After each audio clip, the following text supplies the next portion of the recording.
அண்ணாமலையார் சாம்பருக்கு வந்து ரைடு வந்ததுக்கு காரணம் வந்து நிர்மலா சீதாராமன் மாமி அந்த அம்மா தான் அதுக்கு காரணம். இந்த சண்டை தான் நம்ம வந்து பலமுறை சொல்லியிருக்கோம்ல, காஞ்சி மடத்துக்கும் சிருங்கேரி மடத்துக்குமான சண்டை ரொம்ப காலத்துக்கு முன்னாடி. இப்ப பாத்தீங்கன்னா அங்க இருக்கக்கூடிய பிஎல் சந்தோஷுக்கும் இங்க உள்ளவர்களுக்கும் சண்டை. இப்ப பிஎல் சந்தோஷ்லாம் அந்த தரப்பு, இவங்க நிர்மலா சீதாராமன் கேடி ராகவன்லாம் இந்த தரப்பு. இதுலதான் கேடி ராகவனை வந்து அண்ணாமலை வந்து ஃபர்ஸ்ட் பலியாகினாங்க.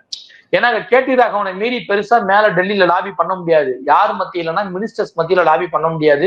அங்க நீங்க வந்து இன்னும் சொல்ல போனா முக்கியமான மத்திய அமைச்சர்களை கேடி ராகவனுடைய அனுமதி இல்லாம பார்க்கவே முடியாது, அப்பாயின்மெண்டே கிடைக்காது.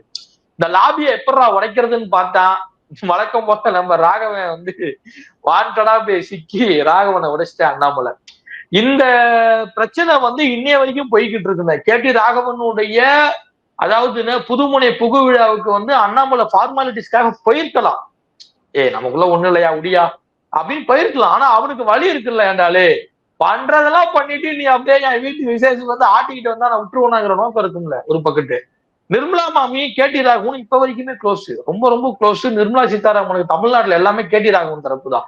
மாரிதாசும் நிர்மலா சீதாராமன் தரப்பு தான். ஐ மீன் இன்னும் சொல்ல போனா கேடி ராகவன் தரப்பு தான். அதனாலதான் மாரிதாஸ் நீங்க பாத்திருப்பீங்க, அண்ணாமலை அப்பப்ப லைட்டா டச் பண்ணி அட்டாக் பண்ணுவாப்ல.